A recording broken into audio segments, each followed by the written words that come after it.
Hello and welcome to the power show. आज इस video में मैं आपको बताऊंगी कि कैसे आप एक लेटर लिखकर अपनी सारी ड्रीम्स, अपनी सारी मैनिफेस्टेशंस, अपनी सारी इंटेंशंस, अपनी सारी डाउट, फियर, वरीज, अपनी सारी प्रॉब्लम्स को खत्म कर सकते हैं और एक ड्रीम लाइफ, एक आइडियल लाइफ मैनिफेस्ट कर सकते हैं इजीली और एफर्टलेसली। ये प्रोसेस इब्राहिम हिक्स ने ही बताया था, जिसका नाम है letter to the universe. Personally ये मैं बचपन से ही करती आ रही हूँ, क्योंकि पहले तो मुझे नहीं पता था कि ये लेटर टू द यूनिवर्स क्या होता है। क्योंकि बचपन में हमें बताया जाता था कि डायरी में लिखा जाता है, डियर डायरी, और स्कूल में भी ये बताया जाता था हमें कि हमें डायरी लिखनी चाहिए, उसमें अपनी सारी प्रॉब्लम्स लिख दो एंड एवरीथिंग।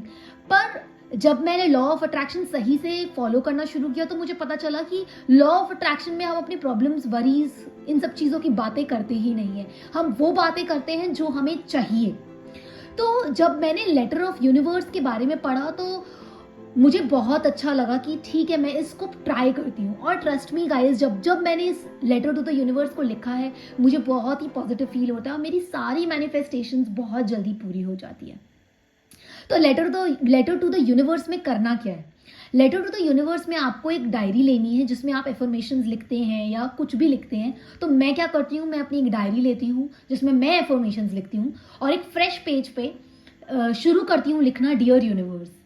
डियर यूनिवर्स के बाद मैं फर्स्ट लाइन लिखती हूँ कि सबसे फर्स्ट मैं थैंक यू कहती हूँ यूनिवर्स को, ग्रैटिट्यूड पे करती हूँ कि thank you for everything that you have given me, thank you for protecting me, for guiding me, for always being there. क्योंकि यूनिवर्स जो है हमारा हमेशा साथ देता है, हमेशा हमारे साथ साथ चलता है और कभी भी हमें अकेला नहीं छोड़ता है। तो ग्रैटिट्यूड पे करना तो सबसे बड़ा फर्ज है हमारा। उसके बाद मैं क्या करती हूँ, अपनी जो भी ड्रीम है, मेरी जो भी डिज़ायर है, वो मैं लिखना शुरू कर देती हूँ। जैसे फॉर एग्जांपल, अगर मुझे एक नई गाड़ी चाहिए या एक नया घर चाहिए तो मैं पहले ग्रैटिट्यूड पे करती हूँ कि thank you universe for everything, for always protecting me and guiding मी। फिर मैं लिखना शुरू करती हूँ कि यूनिवर्स आपने मुझे आज तक सब कुछ दिया है, जो भी मैंने मांगा है वो सब कुछ मुझे मिला है।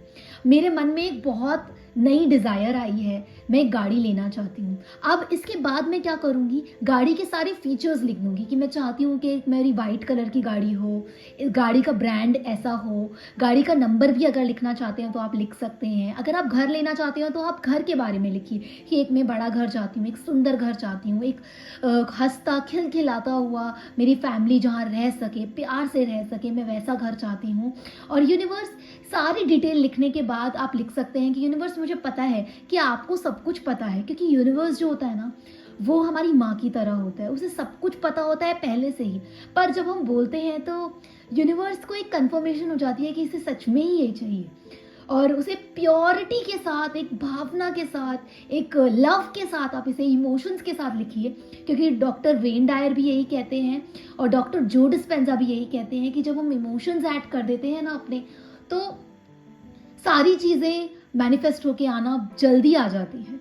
तो आपने गाड़ी के बारे में लिख दिया, उसकी सारी डिटेल्स लिख दी, घर का डिटेल लिख दिया, और उसके बाद आपको लिखना है कि यूनिवर्स मुझे पता है कि आपको पता है कि मुझे क्या चाहिए, और जितनी भी जल्दी हो सके इसे पूरा करें। और thank you again for always being there. ऐसे करके आप अपना एक लेटर लिख सकते हैं। और गाइस, ट्रस्ट मी, इससे ना एक जैसे हम अपने एक दोस्त के साथ अपनी सारी बातें शेयर करते हैं, एक अपने फैमिली मेम्बर के साथ, अपने ब्रदर के साथ, सिस्टर के साथ शेयर करते हैं सारी चीज़ें, वैसे ही ये यूनिवर्स को समझिए। यूनिवर्स के साथ भी सारी चीज़ें जो भी आपको पसंद है, जो भी आपको चाहिए, वैसे वो सब कुछ लिख दीजिए, वो सब कुछ शेयर करिए। पर याद रखिएगा, कुछ भी नेगेटिव आपको नहीं लिखना है। आपको जो ड्रीम लाइफ चाहिए अपनी, वो लिखनी है। और लिखने के बाद उसमें आप लास्ट में जो मैं लिखती हूँ, मैं ये लिखती हूँ, for ever grateful, yours Anisha. And उसके बाद मैं अपना लेटर को लास्ट में लिख देती हूँ, इट्स डन, और उसको बंद करके रख देती हूँ और भूल जाती हूँ।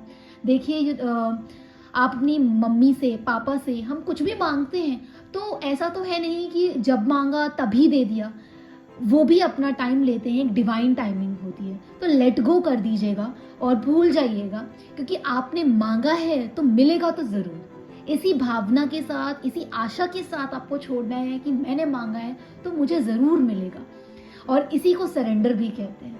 आई होप गाइस आपको आपकी सारी जो इच्छाएं हैं, जो मैनिफेस्टेशन है, जो ड्रीम है, आपको सब मिल जाए, क्योंकि मुझे पता है कि यूनिवर्स सबकी इच्छा पूरी करता है। Love you, bye.